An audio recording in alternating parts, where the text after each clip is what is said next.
오늘의 말씀의 제목을 함께 읽어볼까요? 시작. 텅 빈 텅빈 그래서 그래서 가득 가득 찬. 찬. 감사합니다. 혹시 여러분들 중에 디퓨저나 향수 같은 걸 좋아하시는 분들이 좀 있으신가요? 있으시면 한번 좀 거수해 주시면 좋을 것 같아요. 예, 몇 분 계시네요. 감사합니다. 제가 이 디퓨저나 향수를 좋아하시는 분이 있냐고 여쭤봤는데 사실 저는 그리 좋아하지 않습니다. 저는 좀 비위가 약한 것 같아요. 그래서 좀 과한 그런 냄새나 향수를 맡으면 이게 좀 속이 좀 불편하더라고요. 좀 미식거리기도 하고 좀 거북한 그런 느낌이 드는 것 같습니다. 얼마 전에 있었던 일인데 그 제 차를 타보신 분들은 알겠지만 제 그 룸밀러 밑에 이 조그만한 이 디퓨저 하나가 달려 있어요. 이 향이 강하진 않고 좀 은은한 향이 나는 디퓨저죠. 근데 제가 이 디퓨저를 넣고 다니다 보니까 어느 순간 이게 떨어졌더라고요. 동나서 제가 얼마 전에 한 요 정도 되는 이 작은 용기에 담긴 이 디퓨저를 하나 구매했습니다. 그러니까 리필을 하려고 구매를 한 거죠. 이 리필 용기에서 이 디퓨저를 옮길 때 위에는 그 스포이트로 이렇게 쪽 빨아들여서 이렇게 쭉 넣고 이렇게 해야 되는 건데 차에 혹시나 흘릴까봐 신중하게 천천히 이렇게 옮겼죠. 근데 역시나 저는 엉망이라서 그런지 옮긴 도중에 용기를 쳐서 흘려버렸죠. 차 안에 이 모든 그 용액이 다 쏟아져 버린 거예요. 그 좁은 차 안에 이 디퓨저가 쏟아졌는데 그 냄새가 얼마나 역하던지 막 토할 것 같고 막 머리가 아프더라고요. 본능적으로 살기 위해서 문을 열고 나왔던 그런 아찔한 기억이 있습니다. 오늘 본문을 보면 좀 저랑 비슷한 상황이 있었던 것 같아요. 마리아가 예수님께 향유를 깨트려서 붓는, 그러니까 말 그대로 이 향기 나는 기름을 예수님께 붓는 사건이 있죠.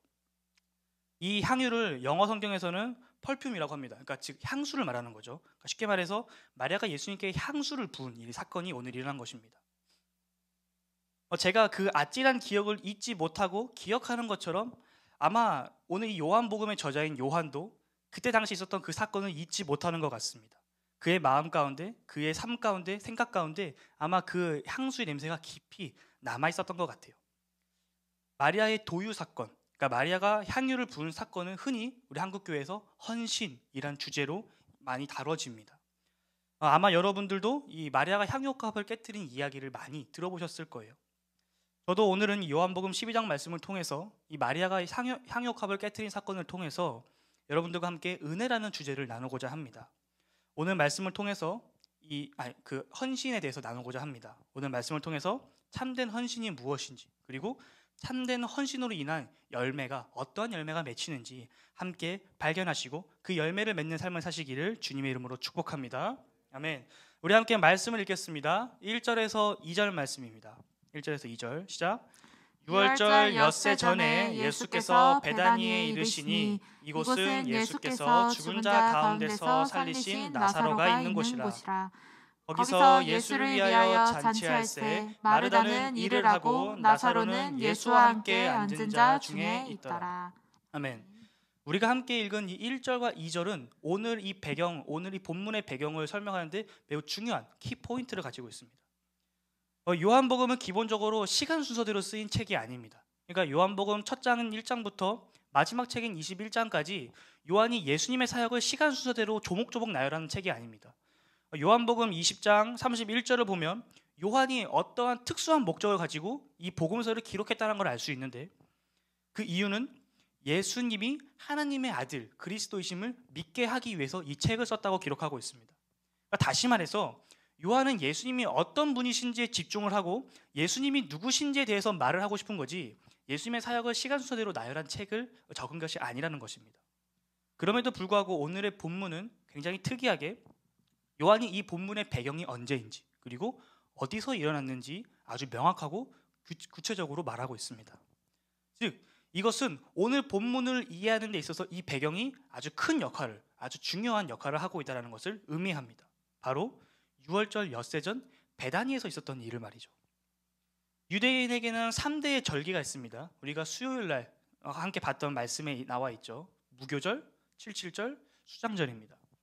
이 세 절기는 유대인 남성들이 하나님의 성전에 모여서 하나님께 예배드려야 되는 의무가 있었어요. 이 절기에는 율법으로 정해진 의무가 있었습니다. 그 중에서도 이 무교절과 함께 진행되는 6월절은 유대인들에게는 그들의 민족에게는 아주 가장 중요한 절기 중 하나였죠. 마치 우리가 광복절을 지키는 것처럼 그들에게도 그들의 민족의 정체성, 그들이 애굽으로부터 탈출한 것이 전적으로 하나님의 은혜였음을 고백하는 아주 중요한 절기였습니다. 앞으로 6일 뒤에 일어나게 될, 그러니까 엿새 되니까 6일 뒤에 일어나게 될 유월절도 예수님의 인생에서 아주 중요한 유월절이었습니다. 왜냐하면 바로 이때가 예수님께서 우리의 모든 죄를 대신 짊어지시고 십자가에 못 박히시는 그 유월절이기 때문입니다. 예수님께서는 유대인으로서 율법이 정한 의무를 행하시기 위하여 예루살렘으로 올라가고 계셨죠. 그와 동시에 우리의 모든 죄를 대신 짊어지시기 위해 예루살렘으로 올라가고 있는 중이신 것입니다. 유월절을 앞둔 예루살렘에는 수많은 인파들이 모였겠죠. 전국에서 많은 유대인들이 모였을 것입니다. 그로 인해 그곳은 정신이 없었어요. 특히 이제 멀리서 온 사람들은 숙소를 잡아서 이제 몇 날 며칠을 지내면서 유월절을 지내야 되는데 그렇게 숙소를 잡기가 마땅치가 않았죠. 그래서 많은 유대인들은 예루살렘과 가까운 이웃 동네에서 머물면서 예루살렘으로 왕래하는 그런 어떤 문화가 있었습니다. 예루살렘 근처 이 수많은 동네 가운데 베다니라는 동네가 있었어요. 이곳은 예루살렘에서 약 한 2km 정도, 그러니까 걸어서 30분, 40분 정도만 갈 수 있는 거리, 지하철로는 한 2정거장밖에 되지 않는 아주 가까운 거리에 있는 동네였습니다. 예수님께서는 예루살렘으로 가시는 길에 예루살렘 바로 옆에 붙은 그 베단이라는 동네에 들어가시게 된 겁니다. 그렇다면 예수님께서는 그 수많은 동네 가운데 왜 하필이면 베다니에 들어가셨을까요? 그 이유는 간단한데 바로 예수님의 아주 가까운 지인이 그 동네에 살고 있었기 때문입니다. 베다니에는 우리가 아주 잘 아는 그 세 남매가 살고 있죠. 예수님께서 사랑하셨던 세 남매, 죽은 지 나흘 만에 부활한 나사로, 그리고 예수님 발치에 앉아서 말씀만 듣는 동생을 혼내달라고 예수님께 요청했었던 마르다, 그리고 그의 동생 마리아, 이렇게 세 남매가 살고 있었습니다. 예수님께서는 이들을 찾아가신 거죠. 그러자 이 예수님의 능력으로 부활한 나사로의 가정과 그의 온 마을이 예수님께 감사하며 성대한 잔치를 벌이고 있는 것이 바로 오늘의 배경입니다. 그런데 이때 아무도 예상치 못했던, 그 어느 누구도 상상하지 못했던 엄청난 일이 갑자기 발생하게 되죠. 우리 3절에서 8절 말씀을 보도록 하겠습니다. 3절에서 8절입니다. 시작. 마리아는 지극히 비싼 향유 곧 순전한 나드한 근을 가져다가 예수의 발에 붓고 자기 머리털로 그의 발을 닦으니 향유 냄새가 집에 가득하더라. 제자 중 하나로서 예수를 잡아줄 가룟 유다가 말하되 이 향유를 어찌하여 300데나리온에 팔아 가난한 자들에게 주지 아니하였느냐 하니. 이렇게 말하면 가난한 자들을 생각함이 아니요 그는 도둑이라 돈계를 맞고 거기 넣는 것을 훔쳐 가미러라. 예수께서 이르시되 그를 가만두어 나의 장례할 날을 위하여 그것을 간직하게 하라. 가난한 자들은 항상 너희와 함께 있거니와 나는 항상 있지 아니하리라 하시니라. 아멘. 마리아가 갑자기 예수님께 오더니 이 향유를 예수님의 발에 붓고 자신의 머리카락으로 닦습니다. 참 이상한 일이죠. 모두가 맛있는 음식을 먹으며 한창 즐겁게 이야기꽃을 피우고 있는데 갑자기 마리아가 이 향유를 갖고 오더니 예수님의 발에 다 쏟아부어 버린 것입니다. 그리고서는 자신의 머리카락으로 예수님의 발을 닦기 시작하죠. 이러한 마리아의 행동에 대해서 여러분들은 어떻게 생각하십니까? 저는 뭔가 좀 과한, 오버하는 거 아닌가? 왜 갑자기 이런 행동을 했지? 참 돌발적이고 파격적이다, 이런 생각이 들더라고요. 한번 상상해 봅시다. 여러분들이 식당에서 밥을 먹고 있는데 갑자기 옆 테이블에 앉은 사람이 일어나서 오더니 여러분의 발에 기름을 부어버린 거예요. 그리고서는 뭐 수건이나 휴지로 닦는 것이 아니라 자기 머리카락으로 그 기름을 닦기 시작하는 거죠. 참 엄청 당황스러울 것 같아요. 마리아의 이런 돌발적인 행동으로 인해 그 잔치는 중단되었습니다. 잔치에 참석한 모든 사람들의 시선이 이 마리아랑 예수님께로 집중되게 되었죠. 도대체 왜 갑자기 마리아는 예수님께 향유를 부은 것일까요? 기름을 붓는다라는 이 단어는 원어적으로는 기름을 바른다라는 의미도 있는데 성경 곳곳에서는 이 기름을 바르는, 붓는 어떤 그런 흔적들을 발견할 수 있습니다. 성경에서 대표적으로는 이 몸을 단정하게 하기 위해서 이 머리나 피부에 기름을 바르는 내용들이 기록되어 있고, 또는 존경하는 손님을 극진히 대접할 때 그 손님의 머리나 이마에 기름을 바르는 어떤 그런 행위가 있었습니다. 또는 이 상처에 연고처럼 사용하거나 이 돌아가신 분의 시신에 향유를 발라서 부패로 인한 악취를 방지하는 그런 역할로도 사용을 했습니다. 종교적으로도 특별한 의미가 있어요. 출애굽기를 보면 하나님으로부터 구별된 사람이나 물건에 이 기름을 바름으로써 뭔가 거룩한 것을 의미하게끔 하는 어떤 그런 제스처를 취하게 되죠. 마리아가 예수님께 기름을 부은 것은 이러한 종교적인 의미, 영적인 의미보다는 아마도 자신의 오빠를 살려준 예수님께 대한 감사, 사랑, 아마 이런 겸손의 표시였던 것으로 보는 것이 더 타당할 것 같습니다. 여러분의 가장 친한 친구나 가족 중에 누군가가 아팠을 때 의사 선생님께서 그것을 치료해 준다면 우리는 감사의 표시를 그분께 대하겠죠. 실제로 우리 주변도 이런 아름다운 모습이 있는 것처럼 아마 마리아도 그런 식으로 그런 의도를 가지고 예수님께 기름을 부은 것 같습니다. 하지만 아무리 이러한 배경을 가지고 바라본다 하더라도 마리아의 행동은 쉽게 이해되지 않습니다. 왜냐하면 마리아가 행한 행동이 너무나도 파격적이고 우리의 상식을 뛰어넘는 행동이기 때문이죠. 마리아의 행동이 파격적인 첫 번째 이유는 그 값이 너무나도 컸기 때문입니다. 마리아가 가지고 있던 향유는 나드라는 기름이에요. 나드 기름은 이 인도에서 자라는 나드라는 그 나무에서 추출하는 그 기름인데 인도에서부터 예루살렘까지 이스라엘까지 이 수출을 하고 갖고 오는 것 자체가 만만치가 않습니다. 어마어마한 값을 갖고 있었죠. 5절 말씀을 보게 되면 이 향유의 값이 아무리 못해도 300데나리온에 해당한다고 말합니다. 이제 우리에게 좀 데나리온은 익숙한 단위죠. 1데나리온이 노동자의 하루 품삯이니 이것을 10만 원으로 치환하면 대략 한 3천만 원 정도의 값어치를 갖고 있는 기름을 예수님께 부은 것입니다. 3천만 원의 헌금, 쉽지는 않겠지만 누군가에게는 가능한 그런 금액일 수도 있습니다. 그런데 만일 아무것도 가진 것이 없는 가난한 사람이 3천만 원의 헌금을 한다면 그것은 좀 과하다고 볼 수 있지 않을까요? 마리아가 살던 이 베단이라는 동네의 뜻은 가난한 자의 집이란 뜻을 가지고 있습니다. 그러니까 가난한 사람들이 살던 마을, 풍요보다는 굶주림이, 풍족보다는 소박한 그런 마을이었죠. 이 향유는 마리아가 일평생 살면서 모은 돈으로 마련한 것일 수도 있고 아니면 가족 대대로 내려오던 어떤 그런 가보와 같은 개념일 수도 있습니다. 마리아가 이 향유를 어떻게 소유하게 되었는지 우리가 정확히 알 수는 없지만 가난한 마리아가 갖고 있기에는 매우 값비싼 물건이었다는 거죠. 당시 문화로는 예수님의 머리에 이 적은 양의 기름만 바르면 됐습니다. 하지만 마리아는 예수님께 이 향유 한 그늘 350mg이라고 하는데 대략적으로 그 스타벅스 톨 사이즈 정도 되는 양이라고 합니다. 그 기름을 아끼지 않고 다 부어버린 거죠. 완전히 붓습니다. 그러니까 자기의 모든 것을 다 예수님께 쏟아 부은 거죠. 마리아의 행동이 파격적인 두 번째 이유는 사회적인 통념을 뛰어넘는 그녀의 행동이기 때문입니다. 우리는 밥을 먹기 전에 손을 씻죠. 유대인들도 마찬가지입니다. 누군가로부터 초대받아서 누군가의 집에 들어갈 때는 먼저 발을 씻었습니다. 왜냐하면 유대인들은 맨발로 샌들을 신고 흙길을 걸었기 때문에 손과 발을 들어가자마자 씻었죠. 그런데 우리가 밥을 먹기 전에 손을 씻지 밥을 먹는 중간에 손을 씻지는 않잖아요. 마찬가지로 유대인들도 그 집에 들어갈 때 발을 씻지 그 집에 들어가서 활동하던 도중에 발을 씻지는 않았습니다. 그런데 오늘 마리아는 잔치가 한창일 때 예수님의 발을 닦는 행위를 보여주죠. 매우 이례적인 사건이라는 것입니다. 또한 마리아는 예수님의 머리가 아닌 발에 기름을 붓습니다. 당시 이스라엘에서는 이 머리에 기름을 붓거나 바르는 게 이제 그 흔한 거였어요. 발에 기름을 붓는 것은 유례가 없는 일은 아니지만 어쩌면 살면서 단 한 번도 볼 수 없는 그런 아주 진기한 풍경이었다는 거죠. 마리아가 예수님께 기름을 부은 것에 대해서 각각의 복음서들은 서로 조금씩 다르게 이야기를 하고 있습니다.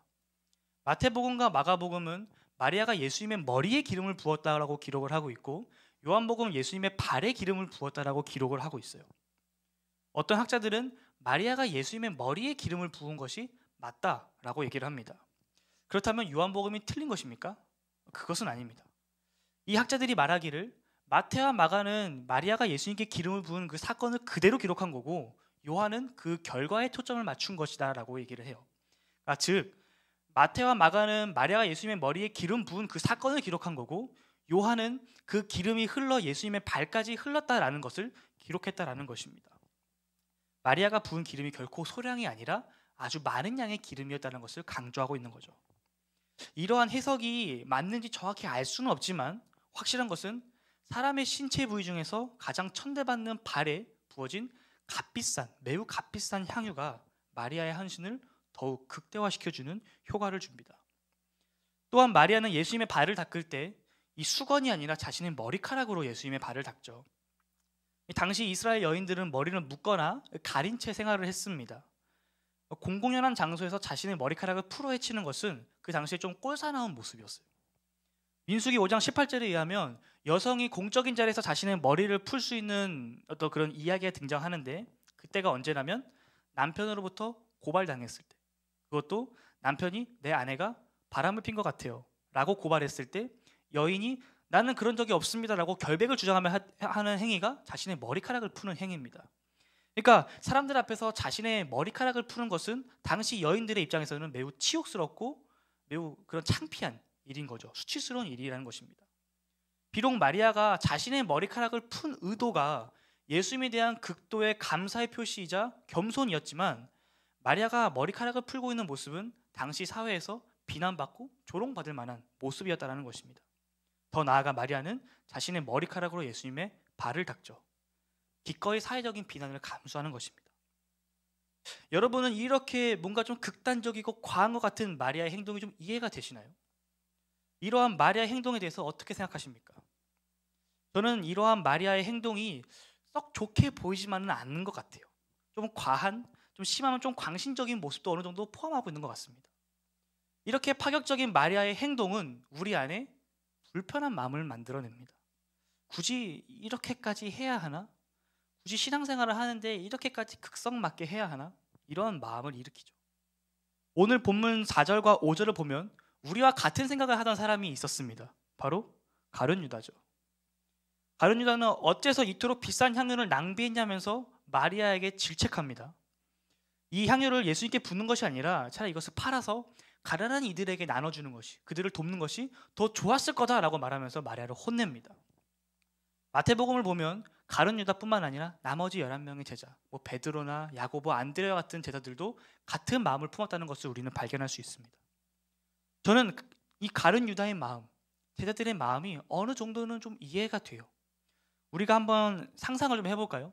어느 날 찬양자매가 저한테 연락을 해서, 전사님, 하나님께서 제게 주신 은혜가 너무나도 감사해서 하나님께서 제게 주신 이 은혜에 보답하고자 제 1년치 연봉을 하나님께 다 올려드리겠습니다 라고 말한다면, 또는 동훈 형제가 어느 날 목사님께 가서 하나님의 은혜에 감사해서 제가 타던 차를 하나님께 드리겠습니다 라고 한다면 저는 말릴 것 같아요.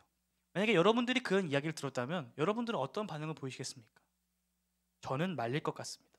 왜냐하면 너무나도 큰 금액이고 너무나도 큰 헌신이기 때문이죠. 제게도 이런 비슷한 일이 있었습니다. 때는 2017년 제가 대학교 1학년 때 있었던 일이에요. 대학교 찬양팀에서 섬기고 있었는데 그에 참 많은 여름 사역들을 다녔습니다. 제가 이제 설교를 준비하면서 그때 썼던 달력이랑 다이어리들을 좀 확인했는데, 제가 6월 말부터 8월까지 약 한 60일 정도의 그 방학 기간 가운데, 주일을 제외한 60일 가운데 40일을 수련회를 가 있었더라고요. 그러니까 월, 화, 수 수련회 끝나면 집에서 하룻밤 자고 목금토 다른 교회 수련회를 가고, 이러한 삶을 살았었습니다. 당시 저는 몇 푼 안 되는 이 작은 돈을 모아서 친구들과 여행을 갈 생각을 하고 있었어요. 그러니까 방학 때 사역으로 하얗게 불태우고 방학 끝나자마자 바로 친구들과 함께 힐링 여행을 떠날 계획을 세웠던 거죠. 그런데 이러한 제 계획과 사역에 일종의 브레이크가 들어오기 시작합니다.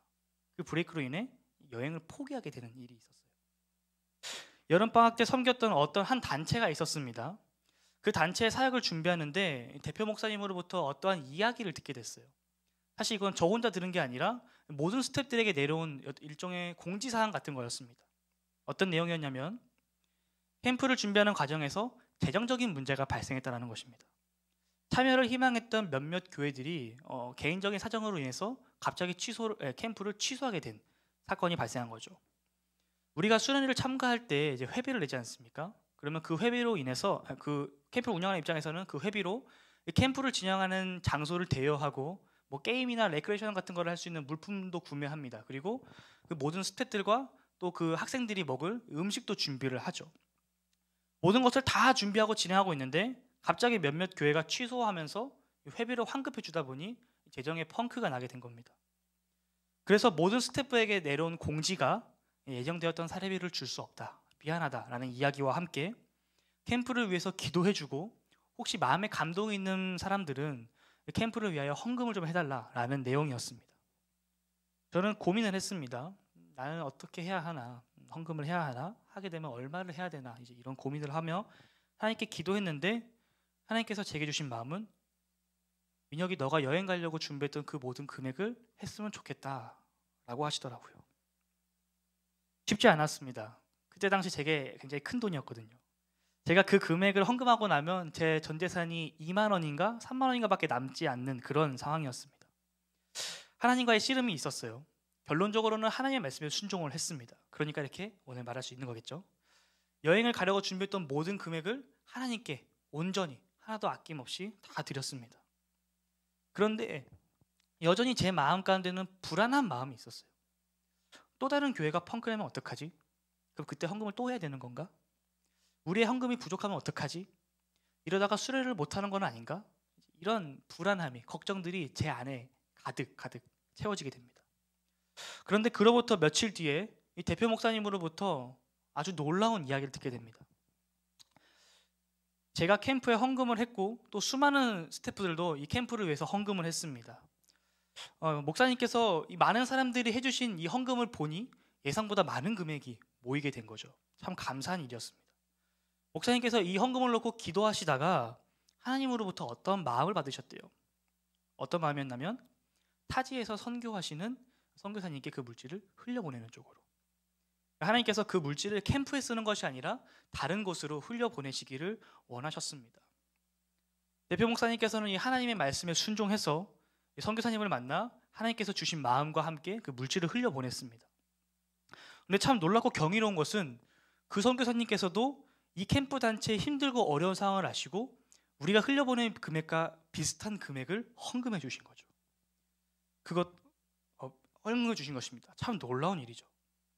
제가 그 금액을 헌금할 때 제가 속했던 찬양팀 리더 선배가 민혁아 이거 너무 많다. 너가 굳이 이렇게 많이 할 필요가 없다라고 얘기를 했었어요. 그렇게 안 해도 된다. 진짜 이 금액을 보낼 거냐? 저한테 몇 번을 이렇게 물어봤었습니다. 근데 여기서 그치지 않고 본인이 이 대표 목사님한테도 따로 연락을 하겠대요. 그래서 그 목사님과도 연락이 닿았습니다. 목사님께서도 이거 뭐냐? 어떤 마음으로 한 거냐? 이렇게 물어보시더라고요. 그래서 사실대로 이야기를 했죠. 여행 가려고 준비했던 금액인데 하나님께서 마음을 주셔서 순종합니다. 그러다 목사님께서 하나님께서 복 주실 거라고 저를 위해서 기도해 주시겠다고 해주셨습니다. 하나님께서는 이러한 저의 헌신 그리고 다른 수많은 스태프들의 헌신을 받으셨습니다. 하나님의 나라의 일을 하는 데 있어서 그 캠프 단체와 선교사님 가운데 큰 위로와 용기를 허락하셨죠.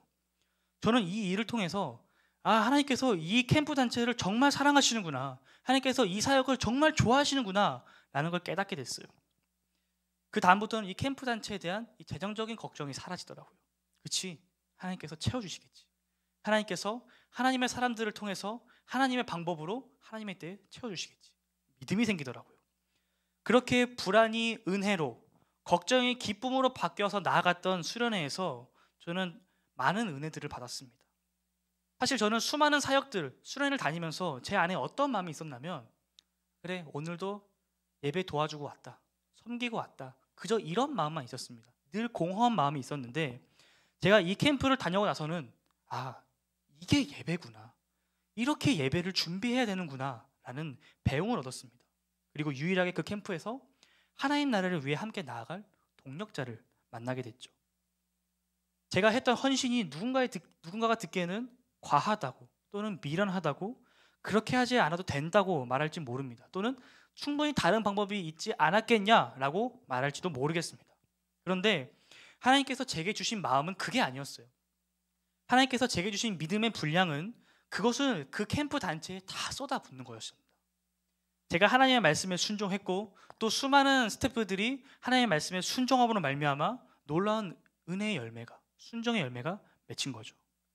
오늘 마리아의 헌신을 다시 봅시다. 마리아의 헌신도 마찬가지예요. 마리아가 예수님께 기름 부은 것이 자신의 어떠한 의를, 자신이 옳다라는 것을 드러내고자 한 행위였습니까? 그건 아니죠.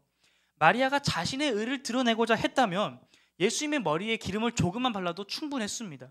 그저 몇 방울만 발라도 충분했어요. 이미 극진한 예의를 다한 거고 더 이상 뭘 어떻게 할 수가 없어요.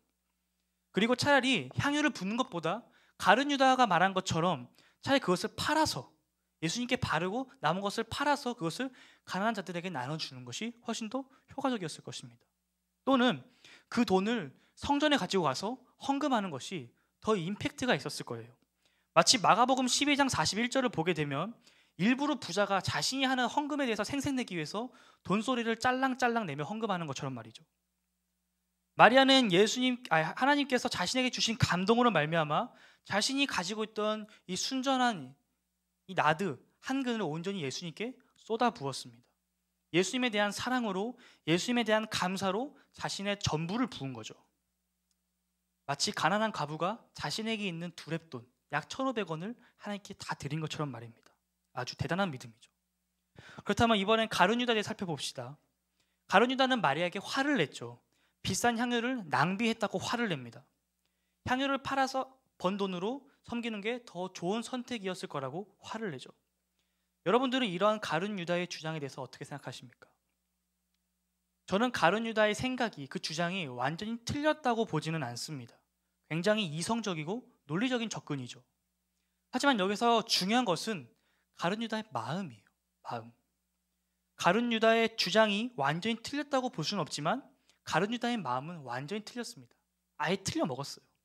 가룟 유다가 마리아에게 한 말은 굉장히 이상적이고 논리적이고 멋진 말처럼 보입니다.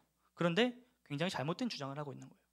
이러한 가룟 유다의 말은 예수님이 마리아의 이런 헌신을 받을 자격이 없다라고 하는 말과 같은 말입니다.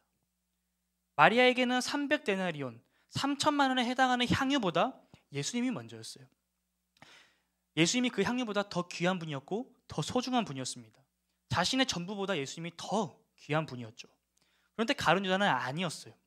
가룟 유다는 예수님보다 그 향유가 더 귀했습니다.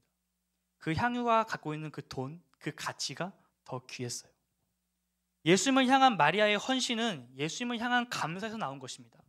사랑에서 나온 것이죠. 그런데 가룟 유다의 말과 행동은 어디서 나왔습니까?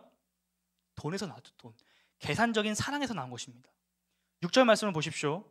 가룟 유다가 이렇게 말한 것은, 그러니까 왜 향유를 팔아서 가난한 자들에게 나눠주지 않느냐라고 했던 그 말은 실제로는 가난한 자들을 생각해서 한 말이 아니라고 성경은 분명하게 말합니다.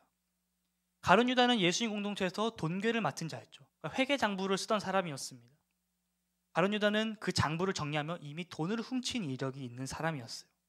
그의 마음은 이미 돈으로 가득 차 있었고 계산으로 가득 차 있었습니다.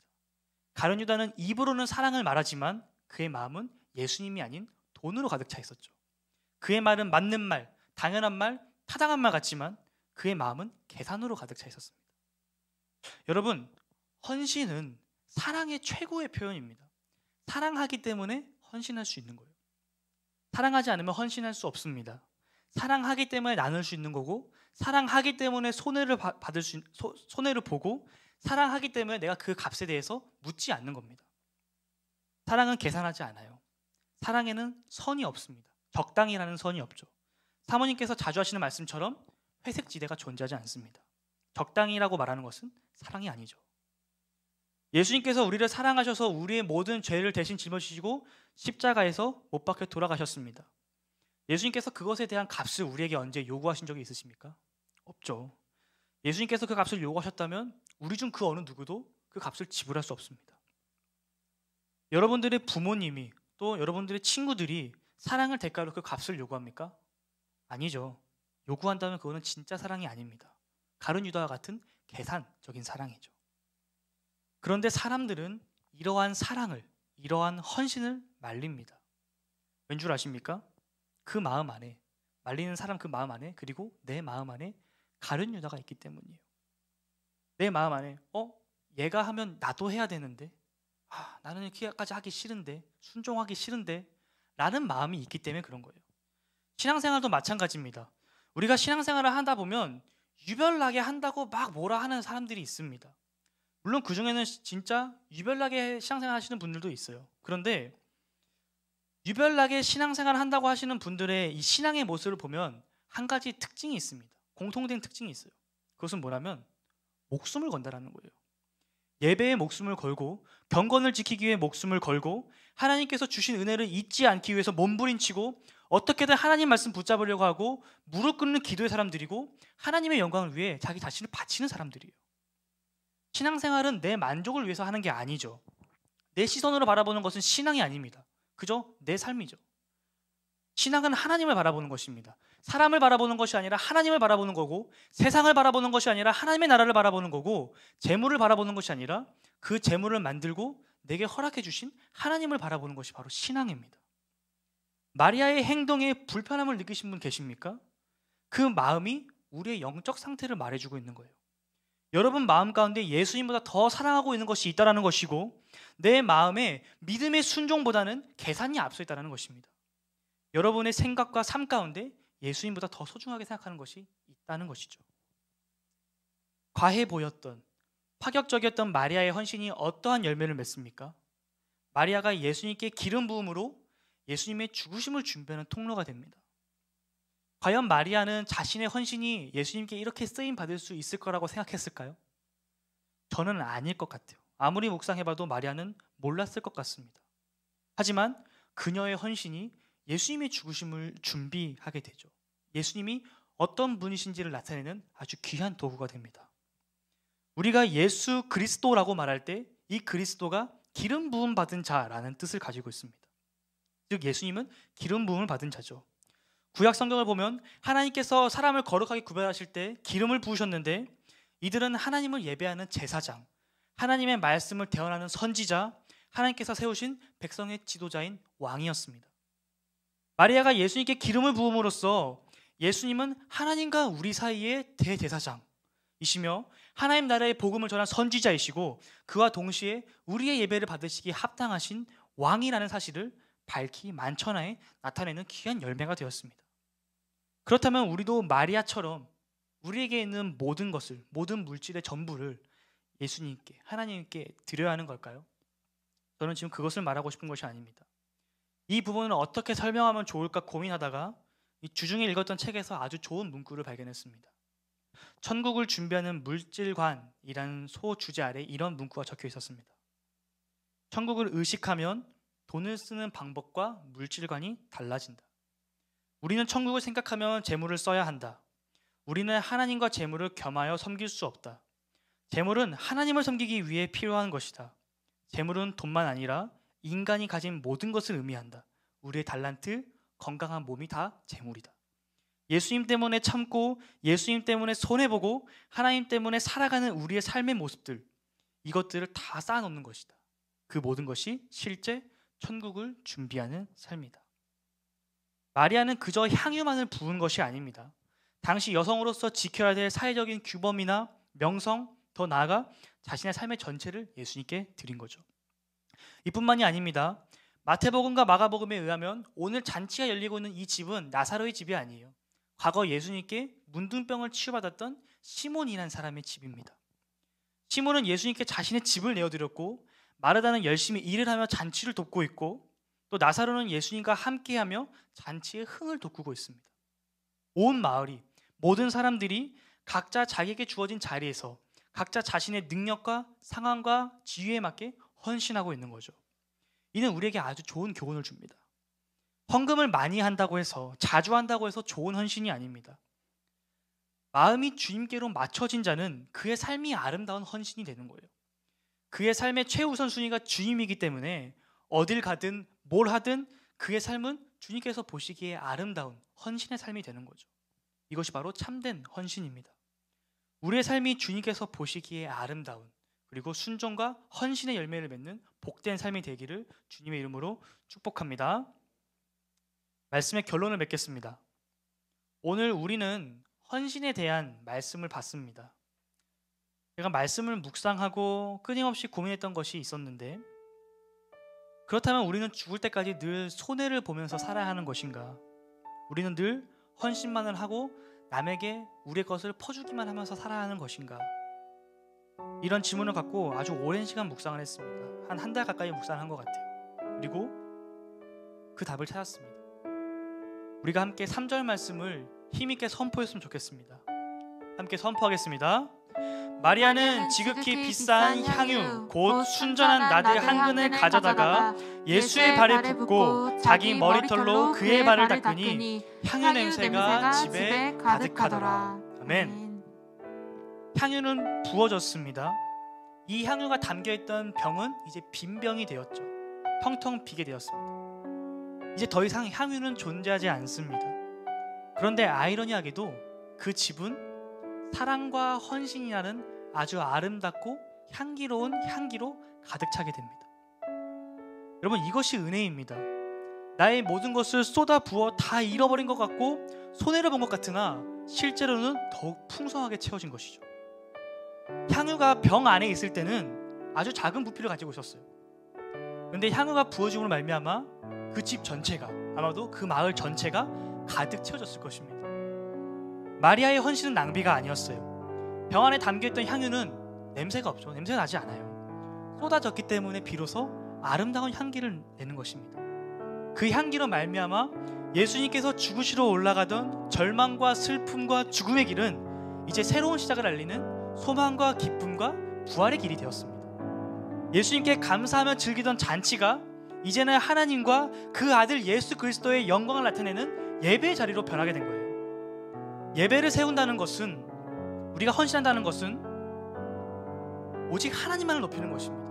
어떠한 공간을 빌리고 내가 어떠한 헌신을 하고 내가 어떤 것을 드리는 것이 아니라 온전히 하나님만 높이는 것, 나의 전부를 드리는 것이 바로 예배입니다. 내 삶을 깨뜨려 주님께 드리는 것이 바로 예배라는 것입니다. 우리의 삶을 깨뜨려 주님께 드릴 때 우리에게서 비로소 그리스도의 향기가 나게 될 것입니다. 그리고 그 향기가 퍼져나가 그 향기가 없는 곳에, 슬픔과 절망 가운데 있는 악취가 가득한 곳에 은혜가 흘러가게 될 줄 믿습니다. 절망 가운데 있는 곳에 새로운 생명이 싹트게 될 것이고 그곳에서 우리 주님이 영광 받으실 것입니다. 주님께 우리의 모든 것을 드리는, 헌신하며 예배를 세워가는 우리 모두가 되기를 주님의 이름으로 축복합니다. 아멘. 기도하겠습니다.